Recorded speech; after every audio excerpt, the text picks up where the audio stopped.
Aaron and I met when we were both in our 20s, two driven souls searching for our place in the world.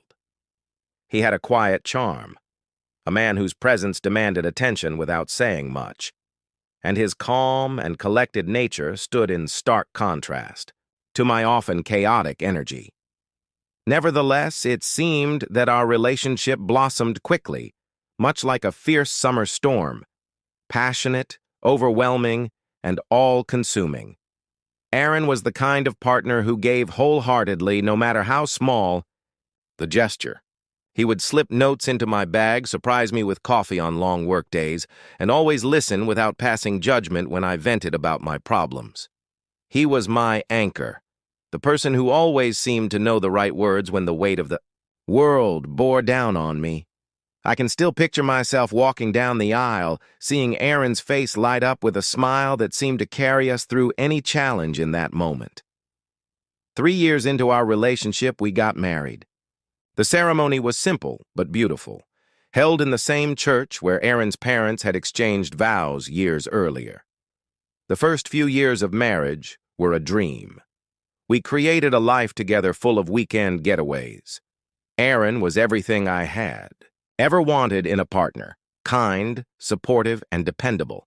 However, life has a way of trying even the strongest bonds. I loved spending quiet evenings making supper with music playing softly in the background and relaxing Sunday mornings. Over time, tiny fissures that were first barely perceptible grew larger. We both had hard jobs, and the strain of juggling our personal and professional lives began to wear us down. Aaron, in particular, put a lot of effort into his work and frequently stayed late at the office to pursue a promotion that he had been aiming for years. I supported him, of course, but I couldn't help but feel the space between us widening. Meanwhile, I was struggling in ways I couldn't fully articulate at the time. My role as a marketing manager at a fast-paced company drained me. Despite my deep love for Aaron, I began to feel invisible. He was always so calm and composed that I began to doubt whether he saw the emotional chaos I was experiencing. I told myself it was my responsibility to figure out how to feel whole again, but deep down I resented the growing emotional distance between us. And then there was Jonathan. He was my boss at work, confident and charismatic, someone who seemed to command attention wherever he went. He had a way of making people feel seen, as if their words mattered more than anything else. At first, our interactions were casual, friendly conversations over coffee breaks or quick chats after meetings. But slowly, those moments began to feel different. His compliments lingered longer than they should have, and his attention felt like a lifeline at a time when I was struggling with my own insecurities. I didn't set out to betray Aaron. I loved him. Or at least I thought I did. But the more time I spent with Jonathan, the more I found myself craving the validation he so effortlessly gave. He made me feel special, like someone worth noticing. It was intoxicating. What began as harmless texts, jokes, and encouragement during stressful projects soon evolved into something much more. I convinced myself it was nothing, that I was just overthinking innocent interactions. But deep down, I knew I was walking a dangerous path, one that could unravel everything Aaron and I had built. The first time Jonathan and I crossed the line was after an office celebration for landing a major client. The team had gone out for drinks, and by the end of the night, it was just the two of us left at the bar. He walked me to my car, his presence both comforting and exhilarating. When he leaned in, I didn't pull away. I wish I could say it was a moment of weakness, but part of me wanted it to happen. One moment turned into two, and before I knew it, I was living a double life. I was Aaron's wife, the supportive partner trying to keep our home intact, despite the cracks forming beneath the surface. By night, I was someone else entirely, lost in the thrill of something forbidden with Jonathan. I told myself it wasn't serious, that it didn't mean anything, but the guilt gnawed at me in ways I couldn't ignore. Aaron started to notice my changes and would inquire about how I was doing. His worry was clear from the way he watched me during quiet times at home. I would always smile, reassure him, and dismiss his concerns. "I'm just exhausted," I'd say, or "work has been crazy lately." He trusted me because he wanted to, and he was devoted to me. But love can only make someone blind for so long. As the days grew into weeks, and the weeks into months, the stress of my double life became intolerable. Every stolen glance with Jonathan, every secret message exchanged, added weight to the burden I carried. I convinced myself I could handle it, that I could keep everything from falling apart. But deep down, I knew the truth. I was walking a tightrope, and it was only a matter of time before everything came crashing down. Aaron, ever perceptive, began to sense that something was wrong. He noticed the distance in my gaze during dinners, the way I flinched when my phone buzzed with a message, and the excuses I made to stay late at work. His questions started small, cautious. "Is everything okay? Has work been getting to you?" I reassured him with a forced smile, telling him I was fine, even though I could see the doubt in his eyes. He didn't press me, not at first. But as time went on and my secrecy became harder to hide, his patience began to wane.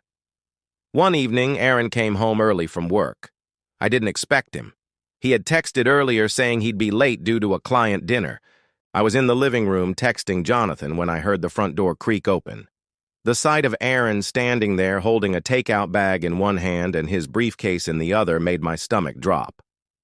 "Hey," he said, his voice steady but carrying an undercurrent of suspicion. "I thought I'd surprise you with your favorite Thai food." My phone slipped from my hand, landing screen up on the couch beside me. For a brief moment, I froze. I had forgotten to lock the screen, and the notification banner with Jonathan's name and his last message, "I can't stop thinking about you," was glaringly visible. Aaron glanced at the phone. He didn't say anything at first, but the look on his face broke any fragile illusion I had been clinging to. His voice was calm in a way that made me more afraid than if he had screamed. I stammered over my words, desperately trying to think of an excuse, any excuse to diffuse the situation, but it was too late. He had seen enough. "Clara," he said, setting the takeout bag on the table with purposeful motion, "I need you to tell me the truth." So I did. The words fell out of me raw and jagged. I confessed everything, the late nights, the messages, the moments I'd shared with Jonathan, and how I'd felt invisible, how I craved validation in ways I didn't fully understand. I begged for his forgiveness, tears streaming down my face as I clutched his hands, desperately trying to hold on to the man I betrayed. But Aaron didn't yell or get angry. Instead, he just stood there, staring at me with an expression of profound hurt and disbelief. When I reached for him, he pulled away as though my touch had burned him. "I don't even know who you are anymore," he said, his voice breaking. The following day, Aaron left. Instead of arguing or raising his voice, he wrote a brief and cold note and left it on the kitchen counter. "I need time to think, so please don't get in touch with me." For the first time, the stillness he left behind was oppressive. I realized that I had not only deceived him, but also destroyed the trust we had painstakingly cultivated over the years. The weeks that followed were a fog of loneliness. Aaron stopped communicating with me and only did so through his lawyer. Then, one gloomy Tuesday morning, I got the divorce papers. The only sound I could hear as I stared at the envelope was the rain hitting the window.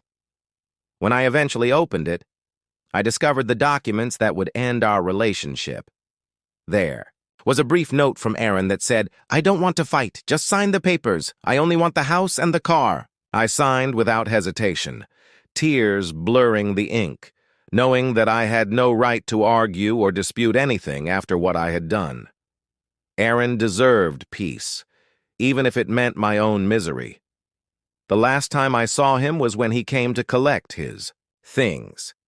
He knocked instead of using his key, a small but sharp detail that stung more than I could have anticipated.